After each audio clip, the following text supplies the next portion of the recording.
So a buddy of mine, I told him I was going to make this about this particular Colt, and this is their basic Series 70 that they offer. It is unloaded. This is the let me get the box real quick here.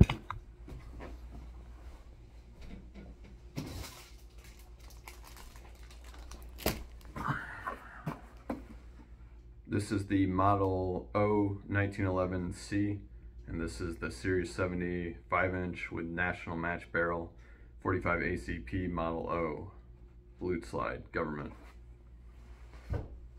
So it's a real basic 1911, and I actually got this. I sold another firearm to purchase this, and yeah, I'd say it's like Colt's cheapest 1911. I think this is around 900 bucks MSRP. You can find it on guns.com right now for that. And it's just kind of your classic 1911. Kind of gives, you know, old school serviceman vibes, you know, World War I, World War II-ish.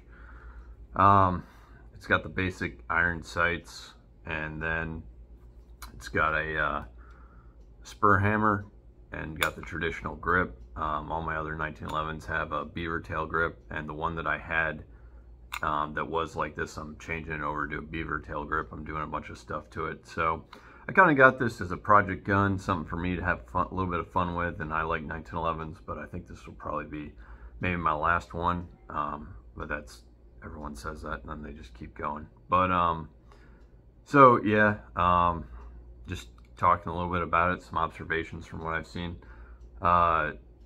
It out of the box, trigger on it's pretty nice. It's Series 70, so it doesn't have the Series 80 lever that you're working with. And then also it comes with a short trigger, which is kind of unusual because most modern 1911s, let me grab one here.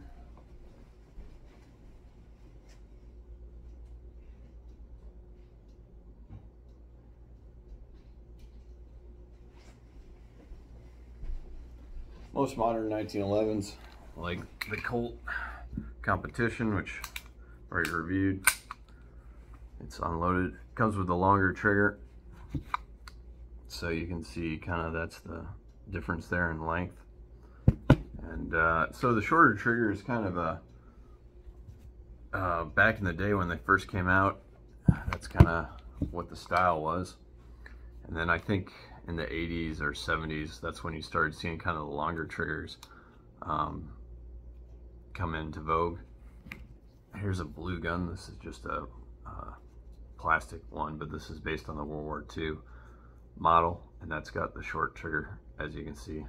So whatever gun this was cast off of had the short trigger, which is kind of more traditional. So yeah, it's got a shorter trigger, which I'm kind of interested to play around with. My trigger finger, you can see, you know, normally it'd be here. Now we're down to here. So I'm curious to see what that does with accuracy. There's that. The safety on it. The safety on it's kind of rough. I think with time this will probably break in, but out of the box it is rough. I should mention too, I haven't fired this. I plan on doing a little bit of work on it, so I'm not sure when I'll fire this. And like I said, I was kind of making this for a buddy of mine who's looking at, you know, getting a Rock Island 1911, and this might be something to consider. You know, it's a little bit higher, but I don't know. Colt's just kind of traditional, and some people like Colts, and you might find yourself going, man, for a little bit more cash, I could have gotten a Colt. So there's that. But the safety, I think over time it'll probably break in. But I will say this, you know, I like to hold my 1911s like this. Some people like to have more of this type of grip, and the safety, if you have that type of grip, you know, you can operate it with your thumb. Right now though, when I'm like this, it's a little bit harder to operate this type of safety. And you know, the problem basically is I can't swing my thumb really in the right area to get enough of a hit on it, and it's a stiff safety right now. So I can do that if I move my hand around a little bit. That's why you see, like on the Colt competition, a lot of modern 1911s, you have this portion that sticks out there, so you can easily just manipulate that with your thumb. It has a staked on front sight, so my past experience with staked on front sights was basically this was the first 1911 I ever got. My father got it for me. I'm actually doing a bunch of work on it, and it's got Novak sight cuts that have been milled into it. But originally you can see it has staked on front sight. So a staked on front sight is basically a rivet, and what you have is, you've got this tenon here. I don't know. Get this closer. We're a one-man show here, so you have to deal with my camera abilities, everyone. All three of you that are going to watch this. So this is how the staking works. Basically, it's a rivet. You got your front sight here. This is the slide, and then you come in here and you peen this over, and then you file it down so it's smooth, so the barrel bushing can go in there. So that's how it comes from the factory. And originally the Colt front sight was a lot thinner. Back in the day when 1911 when it first came out, it was thinner, so there was a lot less mass. And with the thicker front sight, you have more mass, which means you've just got, you know, with the side cycling back and forth, you've got more force going into that rivet and trying to dislodge it. And basically, from my experience with the Series 80 Colt that I have,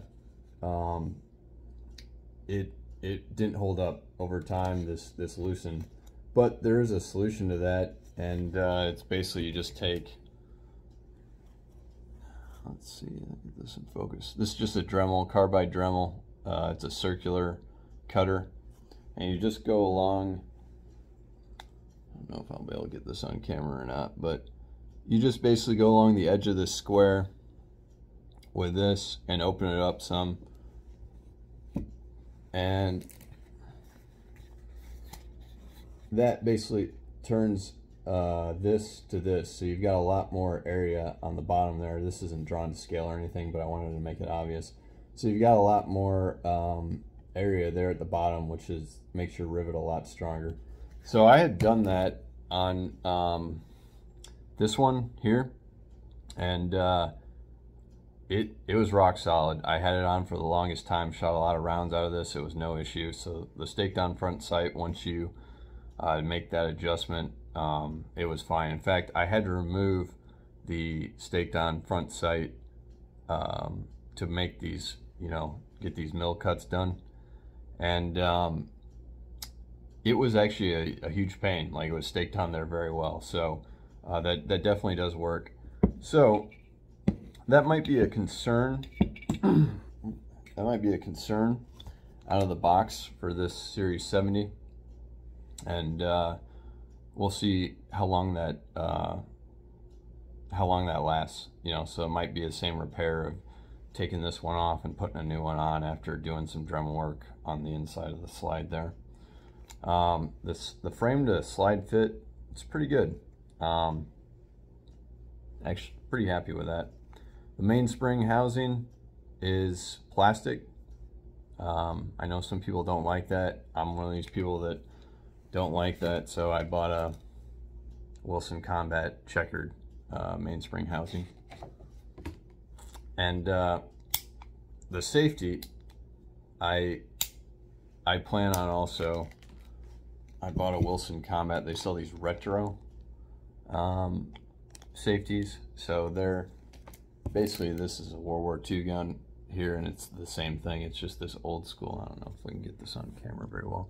It's this old school tab basically, so it sticks out more, but also your hand can more easily come in there. You can see and manipulate it. So never tried one of those before, and kind of want to keep this classic, so there's that. A lot of the 1911s nowadays, they have a beveled magazine well to make the inserting the magazine easier. So you can see this does not have that. It comes kind of old school.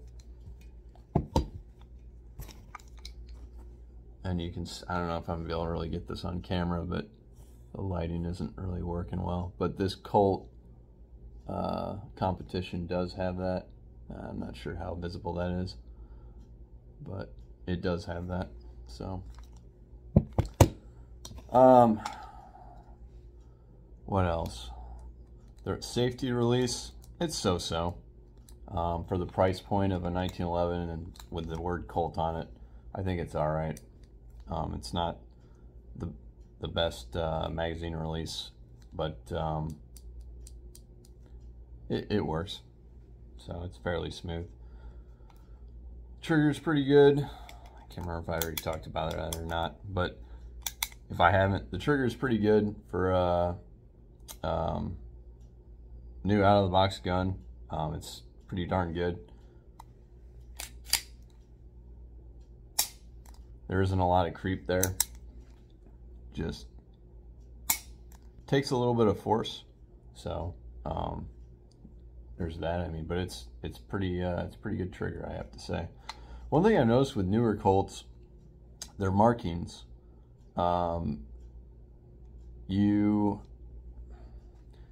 there's something about the process. I've read it's like with lasers now. I'm not sure how true that is, but whatever, and maybe this is a stamping now, I don't know, but it feels like there's little burrs on the markings, and if you take like something that, like a cloth that has lint on it, the markings will catch the lint. So I don't know what's the deal with that. I can't say I like that. And if I take my 1911 slide that was made in the 90s, and I look at the markings, it doesn't have that. So I'm not sure what Colt's doing that's different there. But I definitely prefer it where the markings, when you go over it, it's smooth. So one of the things I was thinking about doing as well is just completely refinishing this and making the polish a little bit better, and then rebluing it, in addition to swapping out the safety and the mainspring housing. So, and I might also do some kind of trigger job on this, although the trigger is pretty darn good on this, I have to say. And then I think the last thing I'll really hit on here is the match barrel. So it's pretty, I can't say it's really, I think it's got the same barrel as my Colt competition, and you know, it's fine and dandy and everything, but I will say that I don't know if I'm gonna be able to pick this up on camera or not, but if you look kind of at the shininess here, just remember that. And there are tool markings. You can look inside and you can see from the machining of it, you know, lines. It's not like they're massively there, but it's there. And then, so this is a cart barrel, which is a match barrel as well, a national match barrel, and it's perfect. I don't know if I'm really going to be able to get this on camera or not. Maybe I will be able to do it this way. If you look, it is just perfectly smooth. It's very well made. I mean, you can just see from the reflection, it's very, very nice. And there are no tool marks inside there. Let me see if I can do the Colt again from that angle. I suppose the right thing to do would be to maybe wait until day, but might give better light, but this will have to do for right now. I don't think I'm going to remake this. Yeah, I think that's all right. So, yeah, I mean, the reflection just isn't quite as good, and I don't know if I can really get it to where you can see the tool marks, but they are on the inside there. It's not the end of the world, but it's it'll do, I'm sure. So, overall, I think this is a pretty good pistol for the money. I feel like you can get it and you can enjoy kind of a brand new style 1911, and then do your thing with it for a little while, and then send it off to like a real high-end gunsmith if you wanted to, and have some adjustments made. Yeah, I feel like this is going to be a good platform just to kind of get into the 1911 world. And then, you know, you've got a Colt too, so that's nice. It's kind of a traditional gun. And then later on, you can take this same gun and really, I think, modify it to what or how you want. So, yeah, I haven't shot this yet. Like I said, I'm planning on doing a bunch of work, but I just want to put this out there for a friend who's kind of looking at these. So that's that.